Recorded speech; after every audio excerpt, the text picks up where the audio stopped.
Hello my dear students, welcome to my YouTube channel Seema Hindi hub. Seema Hindi hub में एक बार फिर से आप सभी का दिल से स्वागत है। डियर स्टूडेंट्स, आज हम जिस चैप्टर की शुरुआत करने वाले हैं वो बहुत ही इंटरेस्टिंग चैप्टर है। एक स्टोरी है। अगर आप ये स्टोरी अच्छे से लर्न करते हैं, अपने माइंड में बिठाते हैं, तो इस लेसन का एक एक क्वेश्चन आप अपने आप बनाकर भी कर सकते हैं। और इस लेसन के क्वेश्चन आंसर एमसीक्यूज बहुत ही इजी लैंग्वेज में आपको बताए जाएंगे, बशर्ते आप इस स्टोरी को अगर अच्छे से रीड करते हैं, अच्छे से पढ़ते हैं, तो मेरा दावा है कि एक एक एक क्वेश्चन का आंसर आप अपने आप बनाकर इजीली कर सकते हैं। तो चलिए बिना किसी देरी के वीडियो की शुरुआत करते हैं। हमारे लेसन का नाम है बाल गोविंद भगत। बाल गोविंद भगत पाठ में क्या है? इसके लेखक है श्री राम वृक्ष बेनीपुरी। राम वृक्ष बेनीपुरी को कलम का जादूगर भी कहा जाता है। क्यों कहा जाता है? क्योंकि उनकी कलम में ऐसी ताकत थी कि जो कहानी वो लिखते थे, सामने वाले के दिल में वो ऐसे उतर जाती थी कि वो उसे कभी भी भूल नहीं पाता था। बाल गोविंद भगत की कहानी भी यही एक कहानी है जिसमें हमारे कैरेक्टर हैं बाल गोविंद भगत हैं और उनके साथ उनके एक बेटे का वर्णन किया गया है। उनकी पुत्र वधू है, पत्नी उनकी मर चुकी है। एक पारिवारिक स्टोरी है। बाल गोविंद भगत का जो कैरेक्टर है वो एक ऐसा कैरेक्टर है कि आप उस कैरेक्टर के बारे में जब अच्छे से पढ़ते हैं तो आपके दिमाग और दिल में छाप छोड़ जाता है। तो चलिए अब लेसन की शुरुआत करते हैं। बाल गोविंद भगत मंझोले कद के गोरे चिट्टे आदमी थे। मीन्स मंझले कद के थे, ना ज्यादा बड़े थे ना ज्यादा छोटे थे, रंग गोरा था। 60 से ऊपर के ही होंगे। बाल पक गए थे।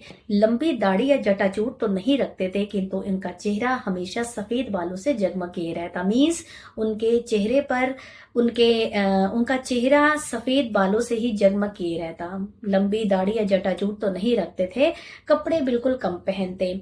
कमर में एक लंगोटी मात्र और सिर में कबीर पंथियों किसी कनफटी टोपी पहनते थे। मीन्स कबीर जी को अपना गुरु मानते थे और जैसे कबीर जी टोपी डालते थे वैसे ही टोपी वो भी अपने सिर पर धारण करते थे।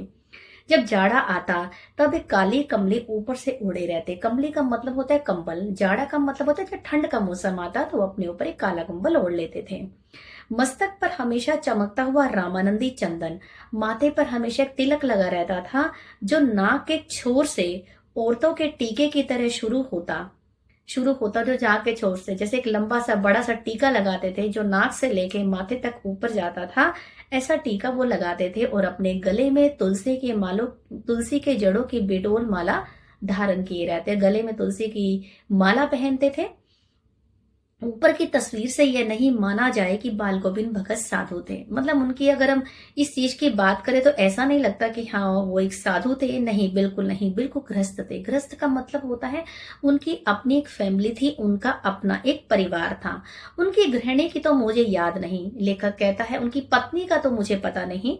उनके बेटे और पतोहू को तो मैंने देखा था। मीन्स उनके बेटे और उनकी पुत्र वधू, उनकी बहू को तो मैंने देखा था। थोड़ी खेती बाड़ी भी करते थे और एक अच्छा साफ सुथरा मकान भी था। खेती बाड़ी करते थे और एक अच्छा साफ सुथरा मकान था।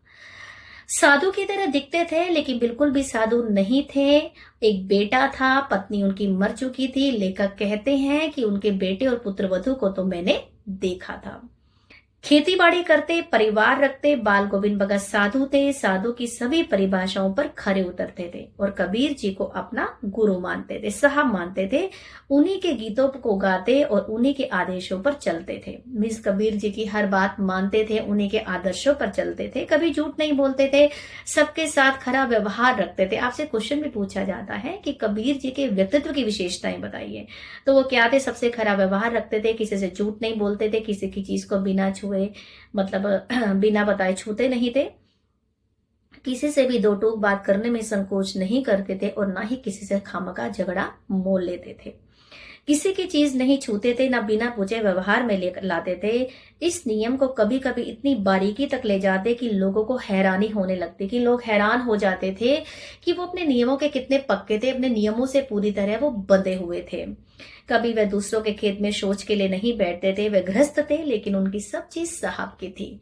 मतलब वो कहते थे कि जो भी मुझे दिया है मेरे गुरु ने दिया है। और गुरु कौन थे? उनके कबीर जी उनके गुरु थे। जो कुछ खेत में पैदा होता सिर पर लाद कर उसे सबसे पहले कबीर साहब के दरबार में ले जाते, जो घर से उनके 4 कोस पर था। कि जो भी उनके खेत में पैदा होता वो सबसे पहले कबीर जी के घर ले जाते, दरबार में ले जाते। एक कबीर पंथी मठ से वे दरबार में भेंट रख लिया कर प्रसाद रूप में जो भी उसे मिलता उसी से अपने घर का गुजारा करते थे। मतलब प्रसाद में जो भी मिलता था वो घर ले आते थे और उसी से अपने घर का गुजारा करते थे। आषाढ़ की रिमझिम है, समूचा गांव खेतों में उतर पड़ा है। आषाढ़ की रिमझिम का मतलब होता है आषाढ़ का महीना है और हल्की हल्की बारिश हो रही है। समूचा गांव खेतों में उतर पड़ा है, कहीं हल चले रहे हैं और कहीं रोपनी हो रहा है। रोपनी का मतलब होता है धान की रोपाई हो रही है। धान के पानी भरे खेतों में बच्चे उछल रहे हैं। औरतें कलेवा लेकर मेड़ पर बैठी है। कलेवे का मतलब होता है सवेरे का जलपान, आप उसे नाश्ता भी बोल सकते हैं, लेकर बैठी है। आसमान बादलों से घिरा है, कि आसमान में बादल छाए हुए हैं। धूप का नाम नहीं है, धूप बिल्कुल भी नहीं है और वैसे ये मौसम बहुत ही अच्छा लगता है और हमारे काम करने की स्पीड जो होती है वो दुगनी हो जाती है। ठंडी पुरवाई चल रही है। पुरवाई का मतलब होता है ठंडी हवा चल रही है। ऐसे ही समय आपके कानों में एक स्वर तरंग झंकार सी कर उठती है। ये क्या है, यह कौन है, यह पूछना ना पड़ेगा। बाल गोविंद भगत समूचा शरीर कीचड़ में लिथड़े अपने खेत में रोपनी कर रहे हैं। 20 पूरे कीचड़ से लिथड़े हुए हैं और धान की रोपाई कर रहे हैं। उनकी उंगली एक एक धान के पौधे को पंक्तिबद्ध खेत में बिठा रही है, कि लाइन बाय लाइन वो जो है उनकी उंगली एक एक धान के पौधे को पंक्तिबद्ध एक ही पंक्ति में बिठा रही है। उनका कंठ एक एक शब्द को संगीत के जीने पर चढ़ाकर कुछ ऊपर स्वर्ग की ओर भेज रहा है। मीन्स वो जो गीत गा रही है कबीर जी के, वो जो गुनगुना रहे हैं, कहते कि वो साक्षात ऐसे हो रहा है कि जैसे स्वर्ग की ओर अपने कि संगीत के जीने पर चढ़ाकर कुछ को ऊपर स्वर्ग की ओर भेज रहा है और कुछ को इस पृथ्वी की मिट्टी पर खड़े लोगों के कानों की ओर। कि आसपास के खड़े जो लोग हैं, आसपास खड़े हुए लोग हैं, वे बाल गोविंद भगत के संगीत को सुनकर मन ही मन बड़े ही खुश हो रहे हैं। बच्चे खेलते हुए झूम उठते हैं। मेड़ पर खड़ी औरतों के होठ कांप उठते हैं, वे गुनगुनाने लगती हैं। हलवाहों के पैर ताल से उठने लगते हैं। रोपनी करने वालों की उंगलियां एक अजीब क्रम से चलने लगती हैं। बाल गोविंद भगत का ये संगीत है या जादू? बाल गोविंद भगत अपने संगीत के कारण काफी फेमस थे। जो वो कबीर जी के गीत गाते थे, ऐसा लगता था कि साक्षात कबीर जी उनके सामने खड़े हैं और वो कबीर जी के ही गीतों को सुन रहे हैं। उनकी आवाज में वो ताकत थी, उनकी आवाज में वो जादू था कि जो भी लोगों के संगीत को सुनते थे फौरन उनसे मिलने की लालसा जो थी उनकी जागृत हो जाती थी। वो फौरन खींचे चले आते थे। ऐसा अट्रैक्टिव बाल गोविंद भगत के में ऐसा अद्भुत अट्रैक्शन था, एक आकर्षण था कि उनसे मिलने के लिए लोग उनके घर भी आते थे। और जब संजा होती थी, सांझ होती थी, तब भी वह अपने गीतों के साथ, गांव के लोग जो थे उनके गीतों के साथ अपने गीत भी आपस में जोड़ देते थे और उनके गीतों को सुनते थे और तालियों की भरमार हुआ करती थी। हम आगे पढ़ेंगे इसे। अंधेरी अधरतियां। अधरतियां का मतलब होता आधी रात। थोड़ी ही देर पहले मूसलाधार वर्षा खत्म हुई है। कि मूसलाधार वर्षा की बहुत तेज बारिश हो रही थी, वो अभी अभी खत्म हुई है। बादलों की गरज, बिजली की तड़प में आपने कुछ नहीं सुना हो, किंतु अब झिल्ली की झुंकार या दादरों की टटर, दादुर होते हैं मेंढक, आपने देखा जब बारिश होती है तो मेंढकों की आवाजें, टटर की आवाजें आनी शुरू हो जाती हैं। बाल गोविंद भगत के संगीत को अपने कोलाहल में डुबो नहीं सकती। उनकी खंजड़ी डिमक डिमक बज रही है। खंजड़ी होता है एक प्रकार का वाद्य यंत्र होता है जो ढपली की तरह होता है। वो खंजड़ी अपने साथ रखते थे। उनकी खंजड़ी लगातार बज रही है और वे गा रहे हैं, गोदी में पियवा चमक उठे सखियां चिहक उठे ना। पिया तो गोदी है किंतु वह समझती है वह अकेली है, चमक उठते। ये उनका जो वो गीत गा रहे हैं, उनके गीतों के बोल हैं ये। आगे देखो, उसी भरे बादलों भादों की आधी रात में उनका यह गाना अंधेरे में अकस्मात कूद उठने वाली बिजली की तरह किसी ना चौंका देता। कहते अब जब बारिश का महीना हो और कोई संगीत गुनगुना रहा हो तो ऑब्वियस है कि सुनने वाले लोग भी उसके प्रति बहुत आकर्षित हो जाते हैं और सुनना, दिल को सुनना भी कितना अच्छा लगता है। तो वही चीज उन्होंने कही है, किसी ना चौंका देता। अरे अब सारा संसार निस्तब्धता में सोया है, बाल गोविंद भगत का संगीत जाग रहा है। सब लोग शांति से सोए हुए हैं, सन्नाटा है, शांति से सोए हुए हैं, लेकिन बाल गोविंद भगत का संगीत जाग रहा है। जगा रहा है तेरी गठरी में लगा चोर, मुसाफिर जाग जरा की बाल गोविंद भगत अपने संगीत से सबको लुभाने की कोशिश कर रहे हैं। वो कबीर जी के गीतों में इतना डूबे हैं कि उन्हें दिन और रात का पता ही नहीं है। ठीक आया नहीं कि बाल गोविंद भगत की प्रभातियां शुरू हो गई जो फागुन तक चला करती थी। आपसे क्वेश्चन में पूछा जाता है कि प्रभातियां कब शुरू होती थी। कार्तिक के महीने में शुरू होती थी और फागुन तक चला करती थी। इन दिनों में सवेरे ही जल्दी उठ जाते, ना जाने किस वक्त जाकर वह नदी स्नान को जाते। गांव से 2 मील दूर वे गंगा स्नान के लिए जाते थे। वहां से नहा धोकर लौटते और गांव के बाहर ही पोखरे के ऊंचे भिंडे पर अपनी खंजड़ी लेकर जा बैठते और गाने टेरने लगते। गांव के ऊंचे तालाब के पास जाते और ऊंची जगह पर बैठ जाते और गीत गाना शुरू कर देते। कल लेखक कहते हैं कि मैं शुरू से देर तक ही सोने वाला हूँ, किंतु एक दिन माघ की उस दांत किटकिटाने वाली भोर में भी उनका संगीत मुझे पोखरे पर ले गया। कहते माघ का महीना था, बहुत ज्यादा ठंड पड़ रही थी, दांत किटकिटाने वाली ठंड थी और उनका संगीत मुझे पोखरे पर ले गया। तो अभी आसमान के तारों के दीपक बुझे नहीं थे, पूरब में लोही लग गई थी। पूरब में लोही का मतलब लालिमा, जिसकी लालिमा को शुक्र तारा और बढ़ा रहा था। खेत बगीचा घर सब कुहासा छा रहा था। कुहासा का मतलब होता है सब जगह कोहरा छाया हुआ था। सारा वातावरण अजीब रहस्य से भरा हुआ था। उस रहस्यमय वातावरण में कुश की चटाई पर, कुश होता है लकड़ी की चटाई पर, पूरब की दिशा मुंह किए हुए, काली कमली काला कंबल ओढ़े हुए बाल गोविंद भगत अपनी खंजड़ी लेकर बैठे थे। कि माघ की दांत किटकिटाने वाली ठंड में भी बाल गोविंद भगत जो है अपनी खंजड़ी लेकर बैठे थे और वह एक कुश की चटाई पर अपनी खंजड़ी लिए बैठे थे। उनके मुंह से शब्दों का तांता लगा था, उनकी उंगलियां खंजड़ी पर लगातार चल रही थी, वह लगातार खंजड़ी बजाए जा रहे थे और बाल गोविंद भगत कबीर जी के गीत गाए जा रहे थे। गाते गाते इतने मस्त हो जाते, इतने सुरूर में आते, इतने उत्तेजित हो जाते कि मालूम होता अब खड़े हो जाएंगे। कंबली तो बार बार सिर से नीचे सरक जाती। कहते वो गाने में इतने मस्त हो जाते, इतने सुरूर में आ जाते कि जो कंबल उन्होंने ओढ़ा हुआ था वो भी बार बार नीचे सरक जाता। मैं जाड़े में कपकपा रहा था, किंतु तारों की छांव में भी उनके मस्तक से श्रम बिंदु अभी तक चमक रहे थे। श्रम बिंदु का मतलब कि गाते गाते इतने सुरूर में आ जाते, इतने जोश में आ जाते कि उनके माथे से पसीने की बूंदें टपक रही थी। बड़ी बात है कि माघ की दांत किटकिटाने वाली ठंड में लेखक कहते हैं कि जब मैं पोखरे पर गया तो मैंने वहां पर देखा कुश की चटाई पर बाल गोविंद भगत बैठे हुए थे और अब कबीर जी के गीत गाने में इतने मगन थे कि उन्होंने जो कंबल ओढ़ा हुआ था वो बार बार सरक रहा था और उनके माथे से पसीने की बूंदें लगातार टपक रही थी। ये बात किसने बोली? ये बात लेखक ने बताई। गर्मियों में उनकी संध्या कितनी उमस भरी शाम को ना शीतल करती। संध्या का मतलब होता है शाम। अपने घर के आंगन में आसन जमा बैठते गांव के कुछ प्रेमी भी जुट जाते। उनके घर में गांव के प्रेमी, उनके गीतों को सुनने वाले प्रेमी उनके घर आ जाते। खंजड़ी और करतालों की भरमार हो जाती। लोग खंजड़ी बजाते, तालियां बजाते और गांव के उनके कुछ प्रेमी भी जुट जाते। एक पद बाल गोविंद गाते और दूसरा उनकी प्रेमी मंडली उसे दोहराती। कि शाम के समय उनके घर के आंगन में लोगों का तांता लग जाता था। जो प्रेमी थे उनके गीतों को सुनना पसंद करते थे, उनके घर जम जाते थे। खंजड़ी और करतालों की भरमार हो जाती। लोग तालियां बजाते, खंजड़ी बजाते, एक आनंदमय माहौल वहां पर पैदा हो जाता था।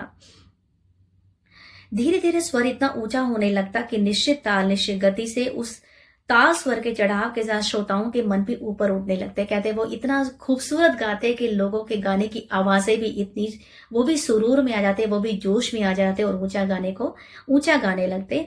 धीरे धीरे मन तन पर हावी हो जाता। होते होते एक ऐसा क्षण बीच आता कि बीच में खंजड़ी पागल गोविंद भगत नाच रहे हैं और उनके साथ सबके तन और मन नृत्यशील हो रहे हैं। कहते कि वो गाते गाते इतने सुरूर में आ जाते, इतने एक्साइटेड हो जाते, इतने उत्तेजित हो जाते कि अपनी खंजड़ी को उठा लेते और बीच में ही लोगों के नाचना गाना शुरू कर देते और लोगों के मन भी इतने ही उत्तेजित हो जाते। लोग भी उनके खंजड़ी को देखकर, उनके गीतों को सुनकर बहुत ही आकर्षित होकर उनके साथ तालियां बजाना शुरू कर देते। सारा आंगन नृत्य और संगीत से ओतप्रोत है। ये तो थी इस बाल गोविंद भगत की पर्सनैलिटी कैसे थी, वो दिखते कैसे थे, उनका व्यक्तित्व कैसा था, उनमें ऐसी कौन सी खूबी थी। उनकी खूबी थी उनका संगीत, जिनके कारण उन्होंने लोगों के दिलों में अपना घर कर लिया था। अब हम आगे वाले पहरे में पढ़ेंगे बाल गोविंद भगत का जो बेटा था और जो उनकी पुत्र वधू थी वो क्या थे। ऐसी स्टोरी क्या बनी बाल गोविंद भगत की जिसने लेखक को उनके बारे में लिखने के लिए मजबूर कर दिया। तो चलिए पढ़ते हैं नेक्स्ट। फिर भगत की संगीत साधना का चरम उत्कर्ष उस दिन देखा गया जिस दिन उनका बेटा मर गया। कहते हैं कि संगीत साधना मतलब उनके गीत गाना लगातार मैंने तब देखा जब उनका बेटा मर गया। बड़ी अजीब बात है, लेखक कहते हैं कि देखो आगे बढ़ते हैं। इकलौता बेटा था, अकेला बेटा था, कुछ सुस्त और बोधा सा था। बोधा का मतलब होता है कम बुद्धि वाला था, किंतु इसी कारण बाल गोविंद भगत उसे और भी मानते, क्योंकि कम बुद्धि थी इसलिए बाल गोविंद भगत उसे बहुत प्यार करते थे। क्योंकि उनकी समझ में ऐसे आदमियों पर ही ज्यादा नजर रखनी चाहिए, प्यार करना चाहिए, क्योंकि वो प्यार और मोहब्बत के ज्यादा हकदार होते हैं। ऑब्वियस है, जिनके अंदर बुद्धि कम होती है उन बच्चों को ज्यादा प्यार की जरूरत होती है। तो बाल गोविंद भगत भी अपने बेटे को बहुत प्यार करते थे। बड़ी सास से उसकी शादी कराई थी, क्योंकि पतोहू बड़ी ही सुबह सुशील मिली थी। कहते बड़े ही साध से बेटे की शादी कराई थी। जो पत्नी थी, जो पुत्र वधू थी, बेटे की पत्नी थी, जो बाल गोविंद भगत की पुत्र वधू थी, बड़ी ही सुशील थी। घर की पूरी प्रबंधिका बनकर भगत को दुनियादारी से निवृत्त कर दिया था। कहते उसने घर की जिम्मेदारी संभाली और बाल गोविंद भगत को इस चीज से आजाद कर दिया था। उनका बेटा बीमार है, इसकी खबर लोगों को कहाँ फुर्सत रखने की, किंतु मौत तो अपनी और सबका ध्यान खींच ही लेती है। हमने सुना बाल गोविंद भगत का बेटा मर गया। लेखक ने बोला कि दिन पता लगा कि बाल गोविंद भगत का बेटा मर गया। कहते हैं कि मैं कुतूहलवश उनके घर गया, देखकर दंग रह गया, मैं हैरान रह गया। बेटे को आंगन में चटाई पर लेटाकर एक सफेद कपड़े से ढक रखा है। कुछ फूल तो हमेशा ही रोकते रहते, उन फूलों में से कुछ फूल तोड़कर उस पर बिखरा कर रखे हैं। उन्होंने देखा, कहते लेखक कहते जब मैं उनके घर गया तो उन्होंने अपने बेटे को चटाई पर लेटा रखा है। कुछ फूल तोड़कर वहां पर उन्होंने उसके इर्द गिर्द जो है बिखरा दिए हैं, फूल और तुलसी दल भी, तुलसी के पत्ते भी। सिरहाने एक चिराग रखा है और उसके सामने जमीन पर ही आसन जमाए हुए गीत गाए जा रहे हैं। वही पुराना स्वर, वही तल्लीनता। घर में पतोहू रो रही है जिसे गांव की स्त्रियां चुप कराने की कोशिश कर रही हैं। लेखक कहते हैं कि जिसका बेटा मर गया हो उसको तो रोने से फुर्सत नहीं होती, लेकिन बाल गोविंद भगत यहाँ भी अपना गीत गाए जा रहे हैं और जो उनकी बहू है वो रोई जा रही है और गांव की औरतों से चुप कराने की कोशिश कर रहे हैं। गाते गाते कभी पतोहू के नजदीक जाते और रोने के बदले उत्सव मनाने को कहते हैं। वे अपनी पुत्र वधू को कहते हैं कि यह समय रोने का नहीं है बल्कि उत्सव मनाने का है, क्योंकि आत्मा परमात्मा के पास चली गई है और आत्मा परमात्मा के पास चली रहनी वीरानी अपने प्रेमी से जा मिली है। कि भगवान की दी हुई चीज भगवान के पास चली गई है, आत्मा परमात्मा से मिल गई है, तो उसमें रोने की क्या बात है। ये कौन कहते हैं? बाल गोविंद भगत कहते हैं, अपनी पुत्र वधू से कहते हैं। वे कभी कभी सोचता ये पागल तो नहीं हो गए, किंतु नहीं, वह जो कुछ कह रहे थे उसमें उनका विश्वास बोल रहा था, वह चरम विश्वास जो हमेशा ही मृत्यु पर विजयी होता है। लेखक कहते हैं पहले तो मैंने पागल समझता था, लेकिन जब मैंने इसे बात को ध्यान से समझा तो मैं इस चीज को समझ पाया कि वो बिल्कुल ठीक कह रहे थे कि आत्मा परमात्मा के पास चली गई है। जो चीज ईश्वर ने हमें दी है वो ईश्वर की ही चीज थी, ईश्वर ने हमें दी थी। अगर ईश्वर की चीज ईश्वर के पास चली गई है, ईश्वर की देन थी और ईश्वर के पास ही चली गई है, तो हमें उसमें रोना नहीं चाहिए, बल्कि आत्मा परमात्मा के पास चली गई है। वीरानी अपने प्रेमी से बजा मिली है। प्रेमी कौन है? ईश्वर की बात कर रहे हैं, तो इसमें हमें रोना नहीं चाहिए। बेटे के क्रियाक्रम में तूल नहीं किया, पतोहू से ही आग दिलवाई, किंतु जो ही श्राद्ध की अवधि पूरी हुई पतोहू के भाई को बुलाकर उसके साथ कर दिया और यह आदेश दिया कि इसकी दूसरी शादी कर देना। कहते जब श्राद्ध के 13 दिन पूरे हो गए तो उन्होंने पुत्र वधू के भाई को बुलाया और उसे कहा कि इसे अपने साथ ले जाओ और इसकी दूसरी शादी कर देना। ये इधर पतोहू रो रो कर कहती है मैं चली जाऊंगी तो बुढ़ापे में आपकी सेवा कौन करेगा, आपके लिए भोजन कौन बनाएगा, बीमार हो गई तो चुल्लू भर पानी कौन देगा। वो भी बाल गोविंद भगत को अपने पिता समान समझती थी। उन्होंने कहा कि अगर मैं चले जाऊंगी तो मेरे जाने के बाद आपकी देखभाल कौन करेगा, बुढ़ापे में आपके लिए खाना कौन बनाएगा और आपको पानी कौन देगा। मैं पैर पड़ती हूँ, मुझे अपने अब से अलग मत कीजिए। लेकिन भगत का निर्णय अटल था। उसने कहा तुम नहीं जाओगी तो मैं ये घर छोड़कर चला जाऊंगा। यह भी थी उनकी आखिरी दलील और दलील के आगे किसी की क्या चलती। मीस पुत्र वधू कहने लगी बाल गोविंद भगत के लिए मैं तुम्हें छोड़कर नहीं जा सकती, क्योंकि अगर मैं चली गई तो आपका ध्यान कौन रखेगा और मुझे अपने चरणों से अलग बिल्कुल मत कीजिए। बाल गोविंद भगत की मौत भी उन्हीं के अनुरूप हुई। हर वर्ष वे गंगा स्नान के लिए जाते और स्नान पर उतनी आस्था नहीं रखते थे जितने संत समागम और लोक दर्शन पर। अब कहते बाल गोविंद भगत की मृत्यु कैसे हुई? संत समागम और गंगा स्नान के लिए जाते, पैदल ही जाते। करीब 30 कोस पर गंगा थी, 30 कोस पर गंगा थी साधु को संबल लेने का क्या हक? साधु लोग कहाँ किसी का सहारा लेते हैं, और गृहस्थ किसी से भिक्षा क्यों मांगे? भिक्षा भी मांगना किसी से पसंद नहीं करते थे। घर से खाकर चलते तो फिर घर पर ही लौट कर खाते, रास्ते पर खंजड़ी बजाते, गाते, जहां प्यास लगती पानी भी पी लेते। 4-5 दिन आने जाने में लगते, किंतु उस लंबे उपवास में उनकी वही मस्ती। लंबा उपवास भी 4-5 दिन का उपवास वो रखते थे। और अब बुढ़ापा आ गया था, किंतु टेक वही जवानी वाली थी। कहते बुढ़ापे के नजदीक थे, बुढ़ापा आ गया था, लेकिन जवानी वाली टेक थी उनकी। इस बार लौटे तो तबीयत को सुस्त थी, खाने पीने के बाद तो तबीयत नहीं सुधरी, थोड़ा बुखार आने लगा, किंतु नेम व्रत उन्होंने बिल्कुल भी नहीं छोड़ा। नेम व्रत वो बिल्कुल नहीं छोड़ते थे। वही दोनों जोन गीत, स्नानाध्याय, खेती बाड़ी देखना, दिन दिन छीजने लगे। छीजने का दिन ब दिन कमजोर होते गए। लोगों ने नहाने धोने से मना किया, आराम करने को कहा, किंतु हंसकर टाल देते। उस दिन भी संध्या में गीत गाए गए, किंतु होता जैसे तागा टूट गया हो। माला का एक एक दाना बिखरा हुआ था। भोर में लोगों ने उनके संगीत नहीं सुने।